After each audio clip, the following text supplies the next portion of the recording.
राम राम। यह प्रवचन ज्योतिषी, तांत्रिक, वास्तुशास्त्र ऐसे बारे में नहीं है।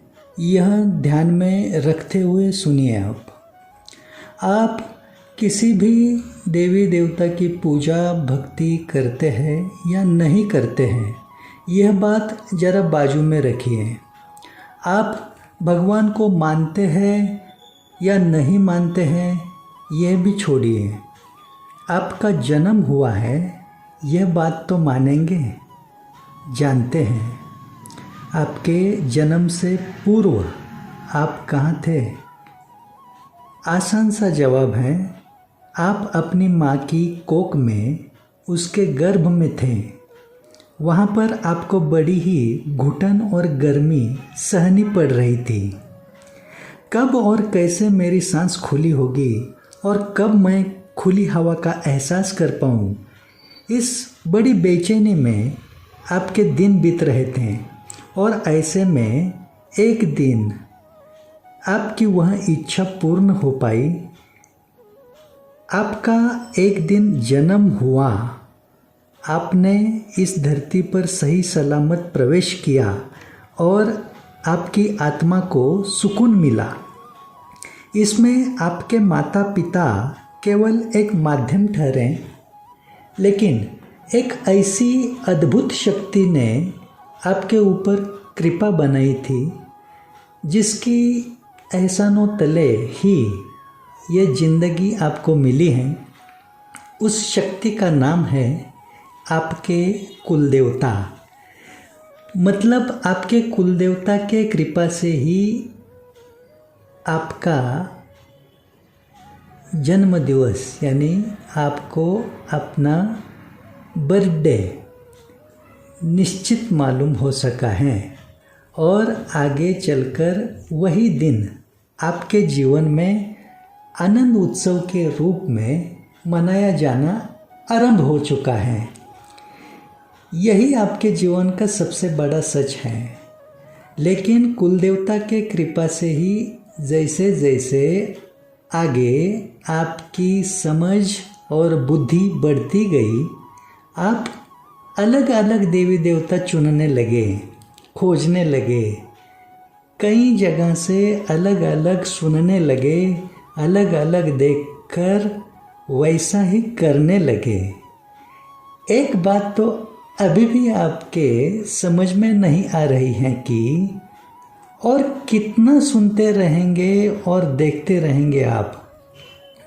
हर बार हर कोई अलग ही बताता और दिखाता है। ऐसे में आपको अपने कुल का जो मूल है, अपने कुल देवता, उनके बारे में ठीक से ज्ञान ही नहीं हो पा रहा है।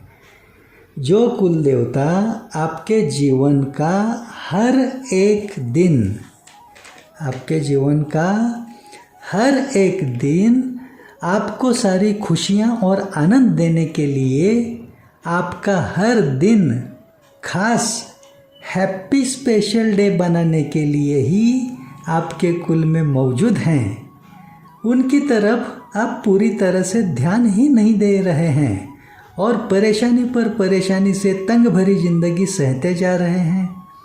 इसी बात को पूरी विस्तार से आपको कुछ समझाने और आपकी मदद करने हेतु आज का यह प्रवचन बता रहे हैं आप सभी भाई बहनों को। इसे ध्यान से संपूर्ण सुनकर समझने का प्रयास कीजिए, क्योंकि कुल देवता को प्रसन्न रखना हर किसी के लिए क्यों जरूरी है। कुल देवता आपके लिए क्या क्या कर सकते हैं, और सिर्फ 10 मिनट का समय देकर अपने कुल देवता को बड़ी आसानी से कैसे प्रसन्न एवं संतुष्ट किया जा सकता है, इसके बारे में सभी रहस्य जो आपको पता ही नहीं है, वह सब विस्तार से इस प्रवचन में आप सुनने वाले हैं। अभी आपके मन में ऐसा सवाल जरूर आ सकता है, यह प्रवचन बताने में मेरा स्वयं का कौन सा फायदा छुपा हुआ है, और यह प्रवचन सुनने के बाद आपको क्या फ़ायदा होने वाला है। ऐसे सवाल के जवाब हेतु पहले मेरा क्या फ़ायदा है इसमें यह अवश्य बताता हूँ।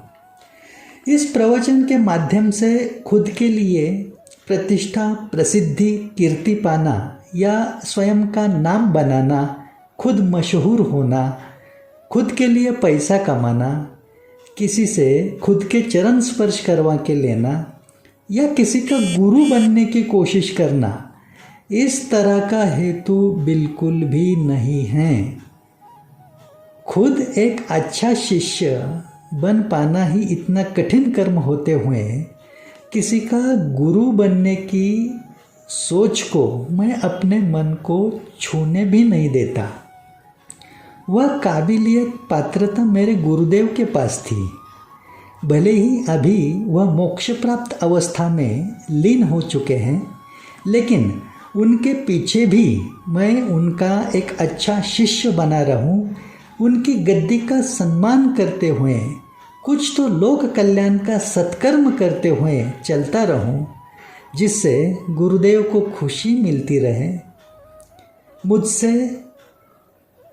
इसी कोशिश में मुझको जो गुरु कृपा से सत्व प्राप्त हुआ है, उसके द्वारा आप लोगों के प्रति आपकी जीवन की समस्या मुक्ति में कुछ तो काम आ पाऊँ, ऐसी सोच से यह सेवा कार्य का प्रयास करके मैं अपने गुरुदेव को लोक कल्याण के मेरे कर्म की गुरु दक्षिणा अर्पण करने का थोड़ा बहुत आनंद पाना, यही मेरा स्वयं का फायदा इस प्रवचन द्वारा होने वाला है। यह बात बिना छुपाए खुल के और विस्तार से मैंने आपको बताई है। अभी यह प्रवचन संपूर्ण सुनने के बाद सुनने से आपको क्या फ़ायदा होगा, यह भी विस्तार से बताता हूँ। जरा ध्यान से सुनिए। आपके कुलदेवता जब आप पर नाराज रहते हैं या क्रोधित होते हैं, तब आपके घर में निरंतर झगड़े, बीमारियाँ, एक दूसरे के साथ न बनना, शादी में रुकावटें, संतान सुख में रुकावट, निर्धनता, आर्थिक परेशानी, कर्ज की तकलीफ, शिक्षा, नौकरी में निराशा, धंधा कारोबार में नुकसान, मन में हमेशा किसी न किसी तरह का भय, गुप्त चिंता की व्याकुलता, किसी भी देवी देवता का सब कुछ करने के बाद भी परेशानियां कम न होते बढ़ते ही जाना, किसी भी तरह का उपाय काम नहीं आना, बाहर की काली जादू का, नज़र दोष का शिकार बन जाना, होम हवन जाप यज्ञ करके भी आध्यात्मिक उन्नति महसूस न होना, ऐसी तन मन धन से संबंधित कई सारी समस्या आपको झेलनी पड़ती है। ऐसे हालात में अपना 10 मिनट का समय बिताकर अपने कुलदेवता को कैसे प्रसन्न रखा जाता है और उनकी ही कृपा से शीघ्र ही कैसे हर एक आनंद आसानी से पाया जाता है, इसका राज, इसका रहस्य आप विस्तार से जानेंगे और आपके पूरे परिवार का कल्याण होगा। यह आपको ही प्रवचन सुनने से बड़ा फायदा होगा। मतलब आपके जीवन का ही नहीं, जन्म का कल्याण करने हेतु आपके कुलदेवता कैसे आपके काम आते हैं, वह भी आपके सिर्फ 10 मिनट का समय देने पर यह महा उपाय जानने के बाद आप अभी स्क्रीन पर थंबनेल में जो अकाउंट डिटेल्स, बैंक खाते की जानकारी देख रहे हैं, उस पर आपकी आर्थिक क्षमता अनुसार, आपकी इच्छा अनुसार दक्षिणा समझे या कंसल्टिंग फीस के रूप में कुछ धनराशि अवश्य भेजने का प्रयास कीजिए। मैं जो कुछ सेवा कार्य कर रहा हूँ उसमें मुझको यह मदद होगी आपसे। यह आपसे मेरा आग्रह तो नहीं है, लेकिन मेरी श्रद्धापूर्वक विनती को आप जरूर समझें। आपके जीवन की किसी समस्या के बारे में यदि कभी मार्गदर्शन हेतु आपको मेरी भी मदद की ज़रूरत हो तो मैं भी अवश्य प्रयास करूँगा। आपकी सहायता के लिए स्क्रीन पर जो संपर्क क्रमांक आप देख रहे हैं उस पर संपर्क कर सकते हैं। चलिए अभी आज का मेरा यह प्रवचन मैं हमारे आपके कुलदेवता के चरणों में श्रद्धा भाव से समर्पित करते हुए कुल देवता के बारे में अब तक आपको जो बातें पता ही नहीं है वह बताना शुरू करता हूँ। इस क्षण आप अपने कुल देवता का मन ही मन में स्मरण कीजिए और उन्हें प्रणाम कीजिए। कुल देवता का मतलब ही होता है आपके कुल के प्रमुख देवता। जिस कुल में आपका जन्म हुआ है उस कुल की निरंतर रक्षा करने वाले और हर तरह का आनंद देते रहने वाले देवता। आपके कुल के सदस्यों का पूरी तरह से उद्धार एवं कल्याण करने की इजाज़त और जिम्मेदारी जिस देवता पर भगवान ने सौंपी हुई है वही आपके कुल देवता हैं। सभी 33 करोड़ देवी देवताओं में से हर एक देवी देवता पर भगवान ने कुछ न कुछ अलग अलग जिम्मेदारियां सौंपी हुई हैं। जैसे कि सूर्यदेव के पास संपूर्ण सृष्टि को प्रकाशमान ऊर्जा और चैतन्य प्रदान करने की जिम्मेदारी है। चंद्रदेव सबको शीतलता देते हैं। पवन देव सभी जीवात्मा को प्राणवायु निरंतर देने की जिम्मेदारी निभाते हैं। वरुण देव सबको जल देकर जीवन चलायमान रखते हैं। उसी तरह से आपके कुल का उद्धार करने की और आपको सभी प्रकार का सुख एवं आनंद देने की जिम्मेदारी विधाता ने आपके कुल देवता को ही दी हुई है। यह बात आप हमेशा ध्यान में रखने का प्रयास करें। आप इस धरती पर जन्म लेने से पहले से ही आपके कुल देवता यहाँ पर मौजूद हैं। मतलब आपके जन्म के पूर्व से ही आपका अपने कुल देवता के साथ रिश्ता जुड़ा हुआ है। यह बात आपको कभी भी भूलनी नहीं चाहिए। आपके ग्राम देवता और कुल देवता अलग अलग भी हो सकते हैं। ग्राम देवता मतलब जिस गांव में आपका जन्म हुआ है उस गांव के सभी लोग जिस देवता को अपने गांव की रक्षा हेतु पूजते हैं उसका उत्सव मनाते हैं, ऐसे देवता। और आपके कुल के कुल देवता आपके माता पिता द्वारा, बड़े बुजुर्गों द्वारा आपको आसानी से समझ में आते हैं। इसलिए आपको ग्राम देवता और कुल देवता में जो अंतर है वह समझना भी उतना ही आवश्यक है। कुल देवता के अलावा आपकी श्रद्धा किसी अन्य देवी देवताओं पर जरूर हो सकती है, लेकिन अन्य कोई भी देवी देवता आपके कुल देवता की जगह नहीं ले सकते और आपके कुल देवता आपके लिए जो कर सकते हैं वह कर नहीं सकते। यह हमेशा याद रखना। कुल देवता को छोड़कर आपने इस धरती के सभी 68 तीर्थ, 4 धाम और बाकी के सभी तीर्थ स्थल की यात्रा भी की तो वह सब कुछ निष्फल एवं व्यर्थ ही हो जाता है। आपने अन्य देवी देवता से जुड़कर दिन रात उनकी कितनी भी पूजा आराधना उपासना मंत्र जाप अनुष्ठान कुछ भी किया तो वह सब कुछ आपको अपने कुल देवता के चरणों में ही अर्पण करना जरूरी होता है। तभी वह आपके इष्ट देवता तक पहुंच पाता है। आपकी श्रद्धा सेवा आपके इष्ट देव तक पहुंचाने की जिम्मेदारी आपके प्रति आपके कुल देवता ही निभाते हैं।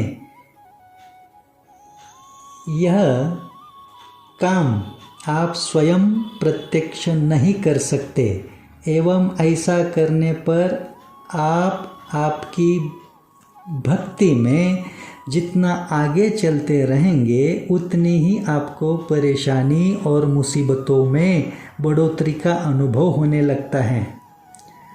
आप कहाँ कम पड़ रहे हैं या क्या गलती कर रहे हैं यह आपके समझ में ही नहीं आता है और आपका भरोसा टूटने लगता है। इसलिए बाकी का कुछ आपसे हो ना हो, लेकिन अपने कुल देवता को हमेशा खुश रखने का प्रयास आपको करना ही चाहिए। तभी आप अपना जीवन आनंद से भरा हुआ महसूस कर पाते हैं। आप शायद देव दोष, देव शाप, देव ऋण इसके बारे में जानते ना हो, लेकिन किसी समस्या से परेशान होकर किसी ज्योतिषी या तांत्रिक के पास जाने की सोचते हैं, नहीं तो अपने वास्तु को ही दोष देने लगते हैं। ऐसे में एक बात जरूर ध्यान में रखना कि आपके लिए सबसे बड़े ज्योतिषी और तांत्रिक आपके खुद के कुल देवता ही हैं, क्योंकि वह आपका नसीब भी बदलने की क्षमता रखते हैं। आपके जीवन में अगले क्षण में आपको मिलने वाला सुख एवं दुख सिर्फ आपके कुल देवता के ही हाथ में है। आपके जन्म कुंडली का कोई भी दोष, किसी भी ग्रह नक्षत्र की पीड़ा, दशा, महादशा एवं ढैया, साढ़े साती अथवा वास्तु दोष आप पर तभी हावी होते हैं और तकलीफ पहुंचाते हैं जब आपके कुल देवता आप पर नाराज रहते हैं। कुल देवता को संतुष्ट रखना क्यों जरूरी है, यह बात आपको थोड़ी बहुत तो समझ आ ही जाएगी धीरे धीरे। सिर्फ यह प्रवचन आखिर तक संपूर्ण सुनने का प्रयास करना। आपने कभी न कभी एक बात जरूर अनुभव की होगी, जब भी आपके किसी मंगल कार्य में, शादी समारोह में या किसी होम हवन यज्ञ में अथवा किसी तरह की पूजा, नवग्रह की पूजा एवं वास्तु पूजा जैसा कोई भी शुभ कार्य हो, उस समय संबंधित पंडित जी, गुरुजी सर्वप्रथम आपके कुल देवता का ही आवाहन करते हैं। इसका मतलब ऐसा है कि इस धरती के कोई पंडित जी भी आपके लिए आपके कुल देवता के बिना कुछ भी नहीं कर पाते, कुछ भी कर नहीं सकते।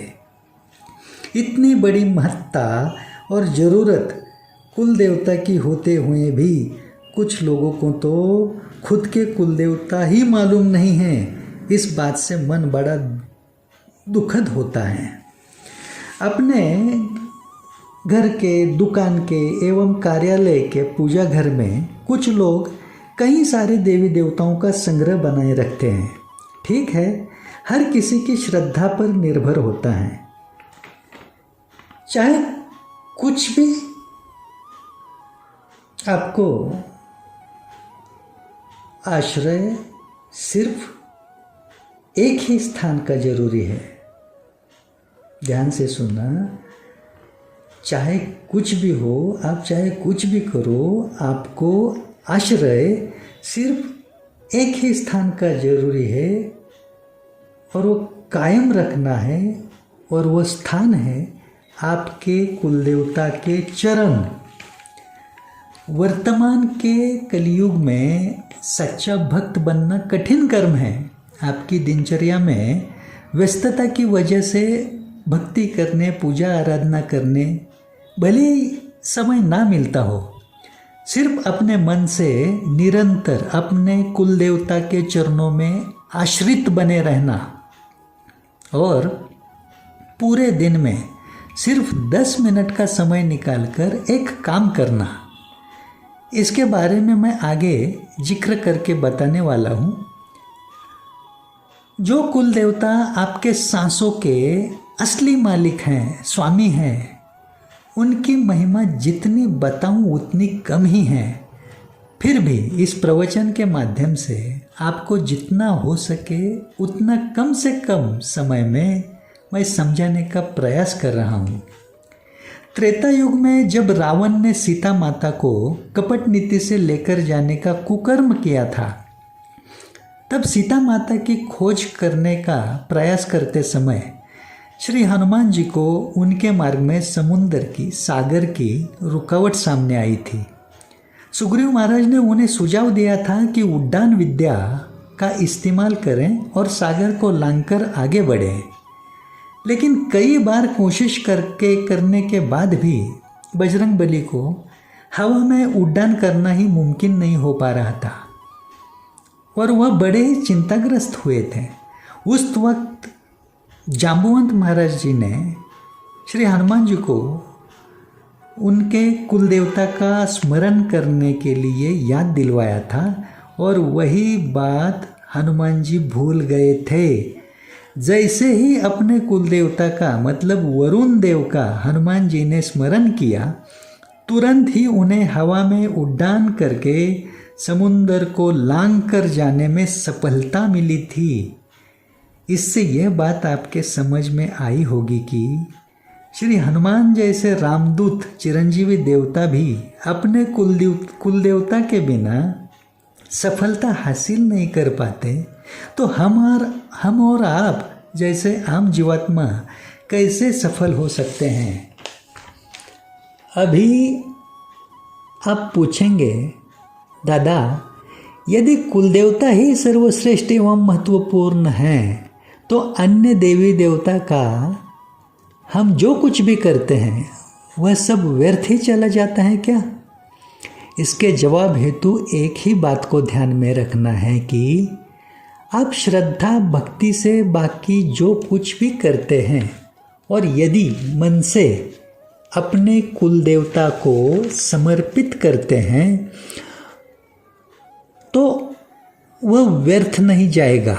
उन इष्ट देवी देवता की भी कृपा आपके कुल देवता के माध्यम से ही आप पर बरसती रहेगी। वैसे देखा जाए तो बाकी सभी देवी देवता भी आपका उद्धार करने में सक्षम हैं, वह कमज़ोर नहीं हैं, लेकिन वैसी इजाज़त एवं जिम्मेदारी विधाता ने आपके कुल देवता को ही दी हुई हैं।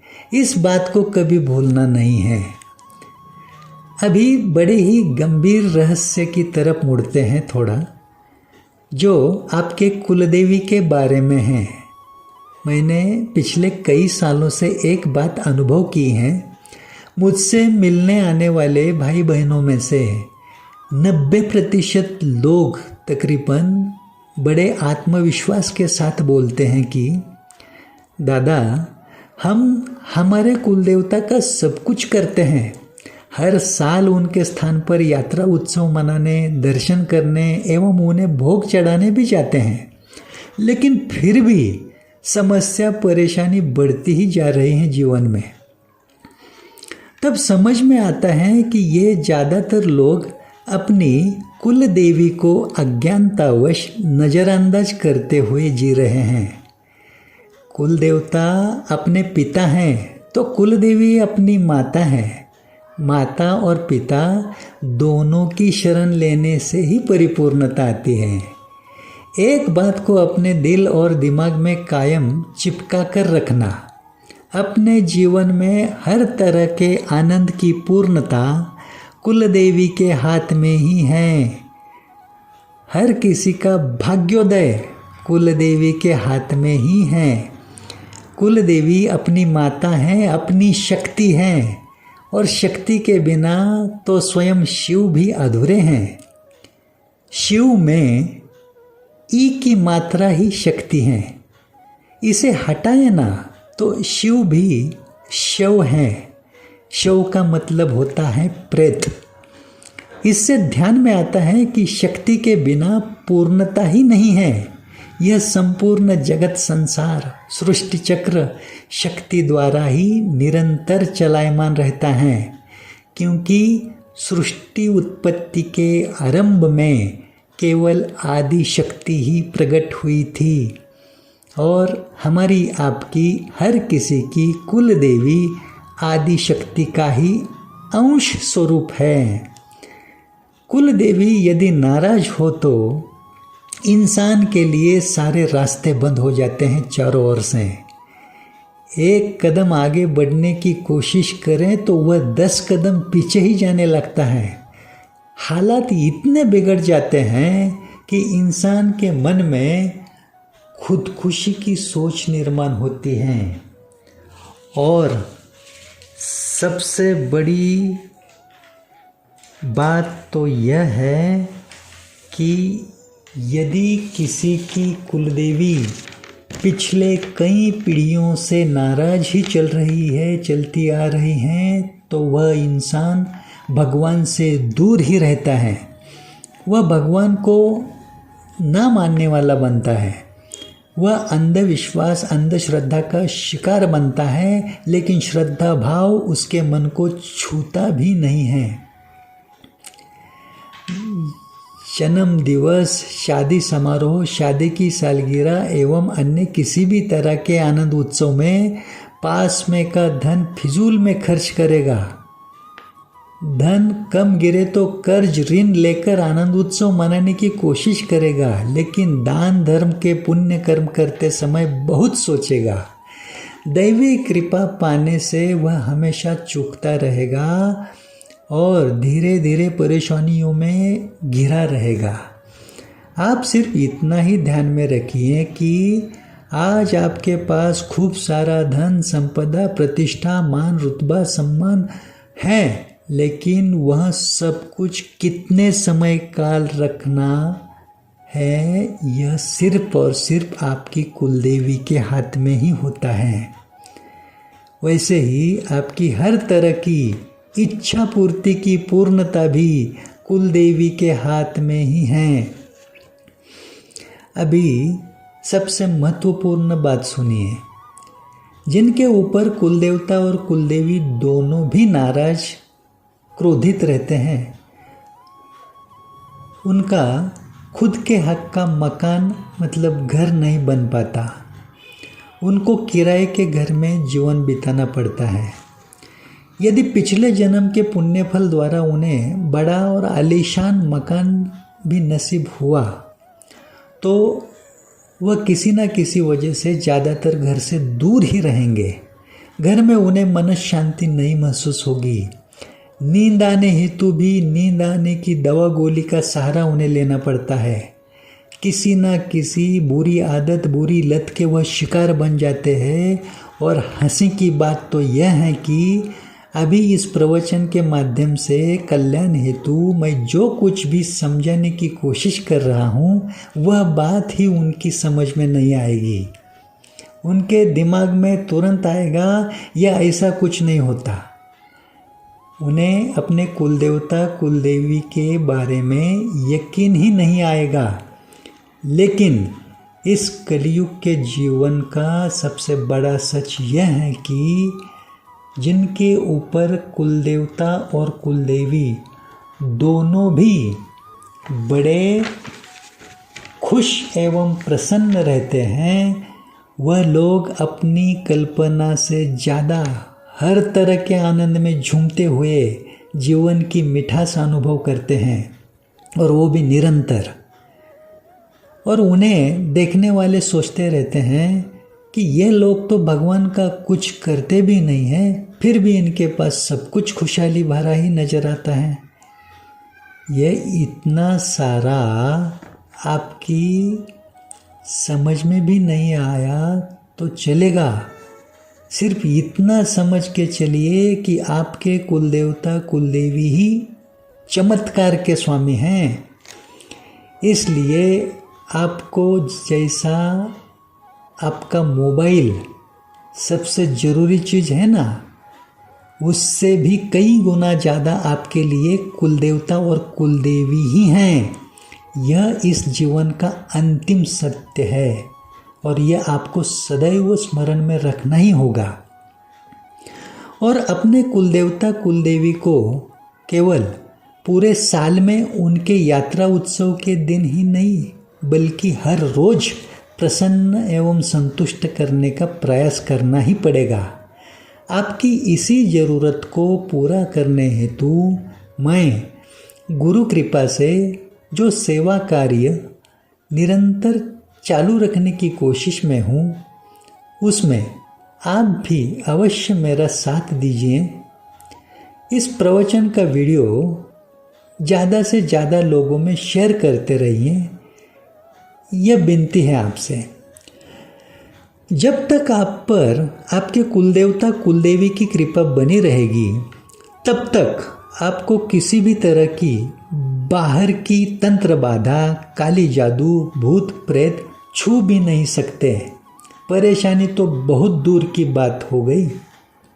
मैं शाहजी डेंगड़े नाम का शख्स आपके जान पहचान का ना होते हुए भी आपके कल्याण की सद्भावना से जो सेवा कार्य कर रहा हूँ, इसमें भी मेरे कुलदेवता श्री रघुजी बुआ और मेरी कुलदेवी श्री लक्ष्मी आई की ही प्रसन्नतापूर्वक कृपा बनी हुई है।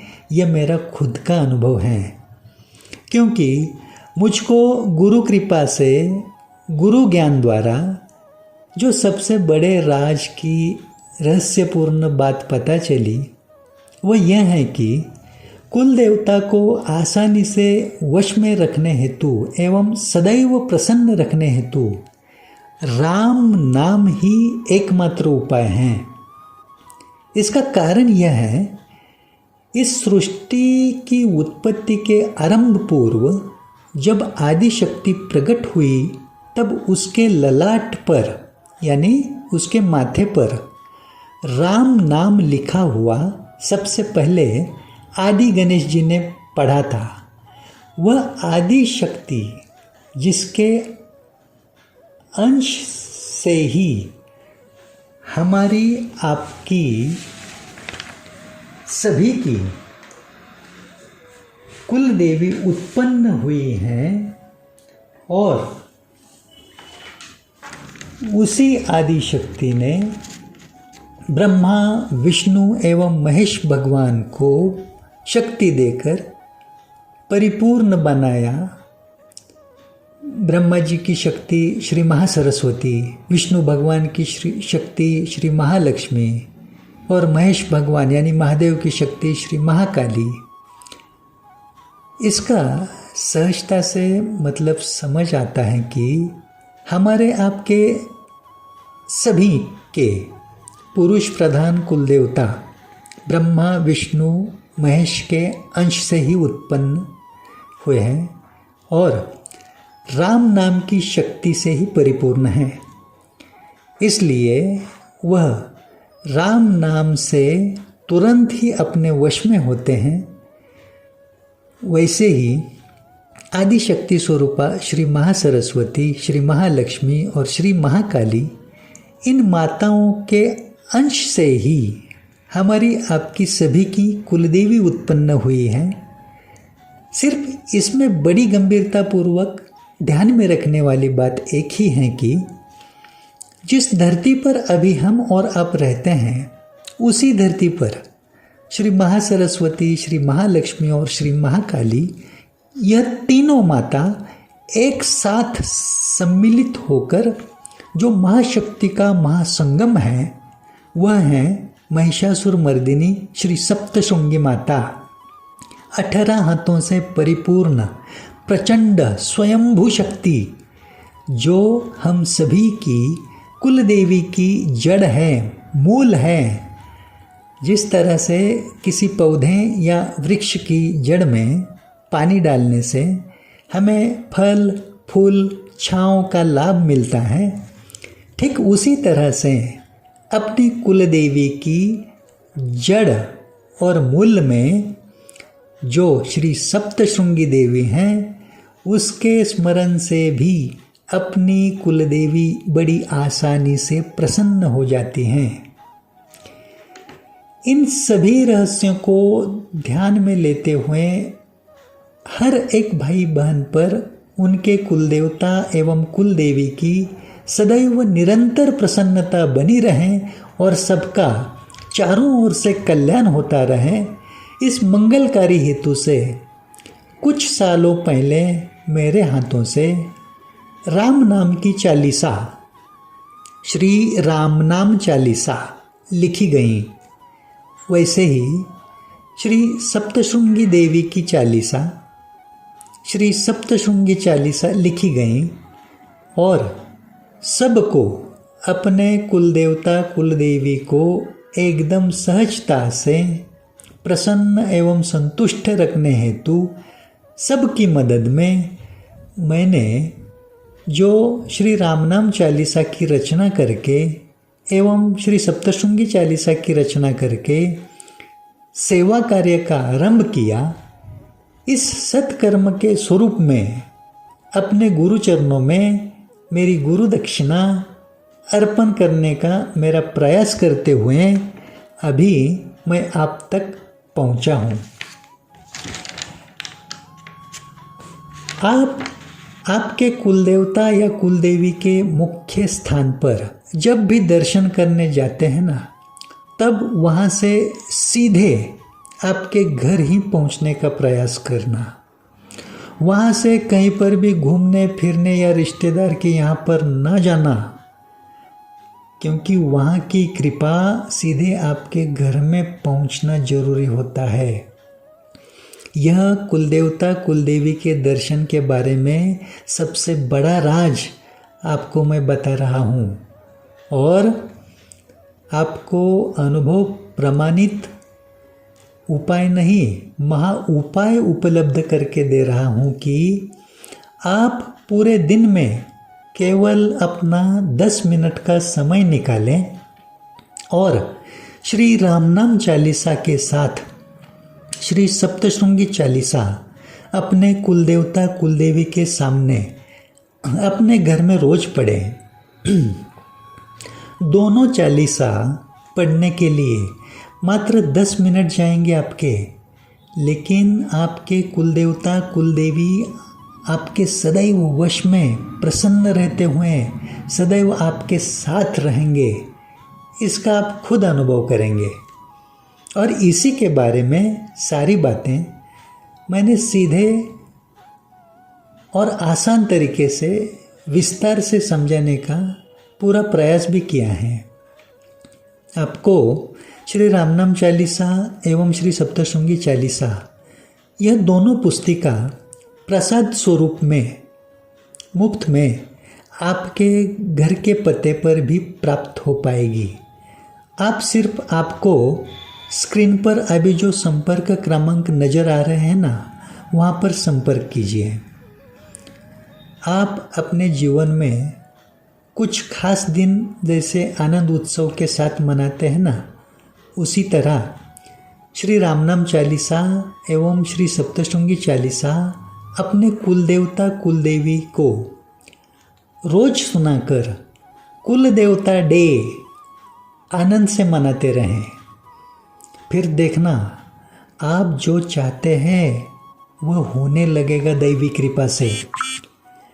मैं सबके कल्याण हेतु ये दोनों चालीसा की पुस्तिका प्रसाद स्वरूप में पिछले कुछ सालों से निरंतर हर घर में मंदिरों में बांटने का सेवा कार्य चालू रखने के प्रयास में हूँ।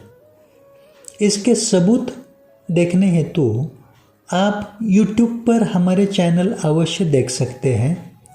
चैनल के नाम है श्री नवनाथ सत्वतीर्थ, इस नाम से एक चैनल है।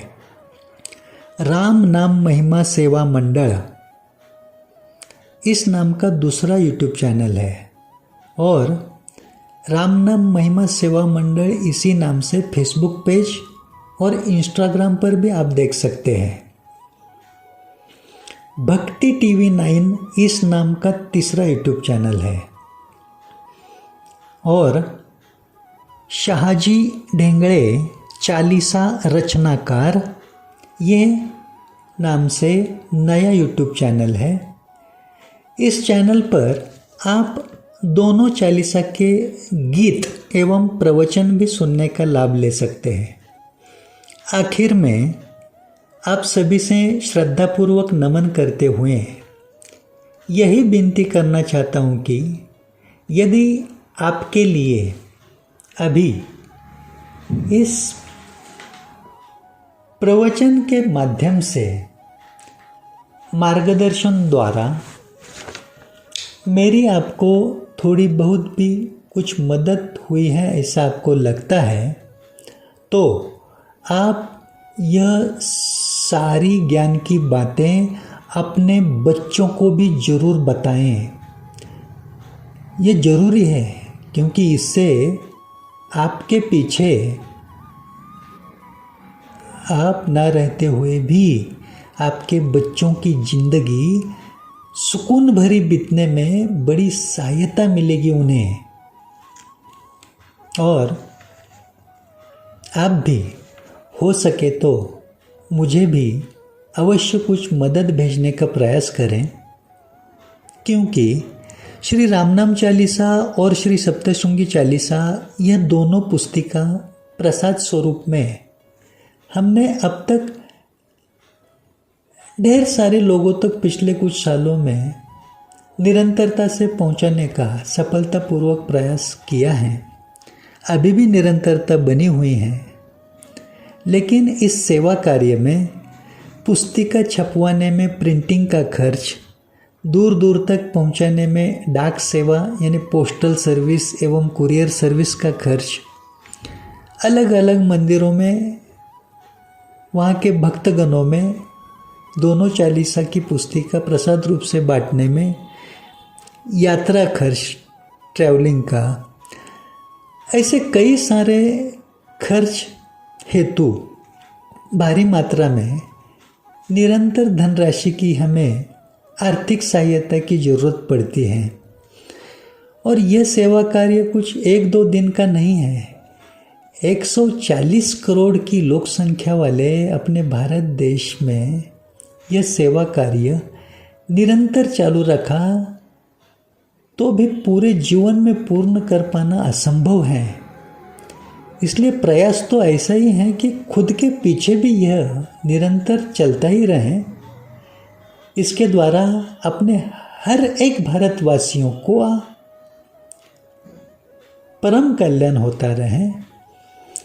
यदि आप अपनी आर्थिक क्षमता अनुसार, अपनी इच्छा अनुसार इस सेवा कार्य के खर्च हेतु कुछ धनराशि भेजकर हमारी मदद कर पाएँ तो अवश्य वैसा प्रयास करें। अभी स्क्रीन पर आपको जो बैंक अकाउंट डिटेल्स दिख रहे हैं, उस बैंक खाते पर आप जो कुछ भी रकम अमाउंट भेजेंगे वह आपके कुलदेवता कुलदेवी की प्रसन्नता हेतु अवश्य भेजिए, क्योंकि इस सेवा कार्य का प्रमुख उद्देश्य ही है कि सभी के कुलदेवता कुलदेवी की प्रसन्नता पाकर अपने सभी भाई बहन एक सुकून भरी जिंदगी का अनुभव करते रहें। इसलिए मेरा आज का यह प्रवचन भी हमारे आपके सभी के कुल देवता कुल देवी के चरणों में समर्पित करते हुए आपसे कुछ मदद की उम्मीद रखकर अभी इस प्रवचन को विराम देता हूँ। राम राम, राम राम, राम राम। जय माँ सप्तशृंगी, जय माँ सप्तशृंगी, जय माँ सप्तशृंगी।